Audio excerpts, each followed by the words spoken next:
there, and welcome. In the news back in 2024 was an article about Shakespeare's Icelandic dog and how it was made an official breed standard. Do you want to know how that connects to Shakespeare's plays and early modern England? I thought you did. That's what's happening right now on That Shakespeare Life. A dog breed that was name checked in one of William Shakespeare's plays and is believed to be more than 1,000 years old was officially knighted, I guess you could say. It was officially incorporated into the Royal Kennel Club as a pedigree in April of 2024. The website of The Guardian published an article and they said, quote, the Icelandic sheepdog was classified in the pastoral group on the imported breed register on the 1st of April 2024. Now, I don't know if you caught that that's also April Fool's Day, but the date there made me wonder if this entire article might be a joke, perhaps an April Fool's thing or something. So I went and checked the Kennel Club's website. And indeed, the Royal Kennel Club does have Icelandic Dog registered in the pastoral class. Also, the American Kennel Club has the Icelandic Dog registered as a herding dog. So the whole April 1st thing was a perhaps unthoughtful date selection, but it is correct information. Now, how does this connect to Shakespeare? Aha! Shakespeare mentions the Icelandic dog in Henry V when Pistol says, pish for thee, Icelandic dog, thou prick-eared cur of Iceland. Now, Pistol's using this as an insult here. He's not talking about his favorite lovable pet. But we talk about the Icelandic dog, among several other dog breeds, in our podcast episode with Jeff Crosby and Shelley Ann Jackson. In that episode, the pair shares this information about the Icelandic dog.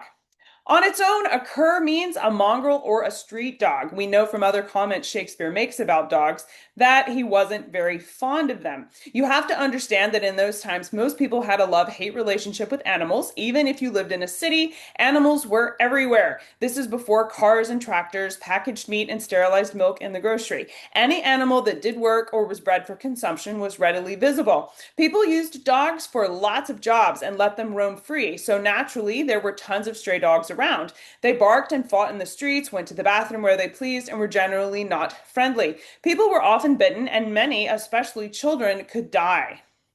People took to carrying walking sticks to fend off the stray dogs, and also apparently dogs were not very susceptible to plague, so they didn't die off during these waves of plague that came through like rats and other animals.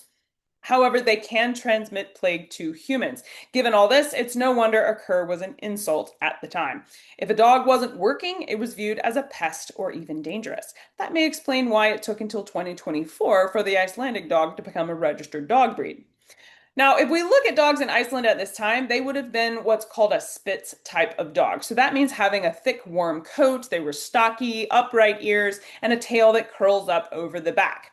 These dogs are typically found in the far north and are used for pulling sleds and herding livestock. They're a lot like a miniature version of a Malamute or a Husky. Spitz dogs arrived in Iceland with the Vikings, and in England, a study of British dogs was done in 1570 by Dr. John Keyes, who was a naturalist and physician.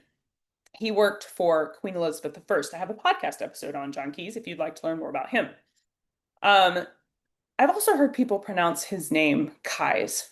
So you let me know how you'd like to pronounce his name. But he doesn't describe them like he does the other breeds, but he does talk about their coats being long and rough, so you can't see their bodies or their faces. And he also notes that people are fascinated by the strangeness of the Icelandic dog. So there may be something to Pistol's comment of an Icelandic dog being insulting, both because you're a dog and because you're kind of strange.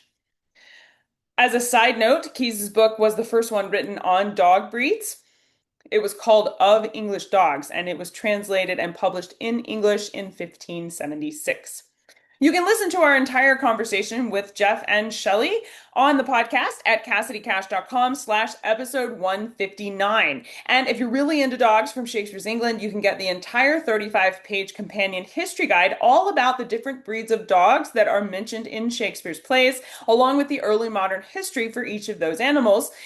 in like all of the animal, like what was happening to the animal from Shakespeare's lifetime. This is all available in our resource library for members of That Shakespeare Life. You can find it right now on Patreon at patreon.com/That Shakespeare Life. You'll want to be a member of Shakespeare Enthusiast or higher, and you can download all of our history guides when we have several for different kinds of shows.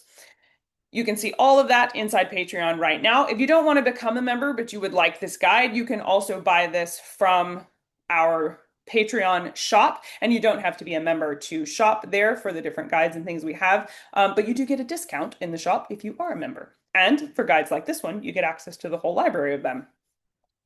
That's it for this week. Thank you for watching. I'm Cassidy Cash, and I hope you learned something new about the Bard. I'll see you next time. Bye-bye. If you like walking around in turn of the 17th century England to see the sights, smell the smells, play the games, and maybe even haunt an old theater or two, then this is the place for you. Hit that notification bell so you can be sure to join us on our next adventure. I'll see you in the next episode.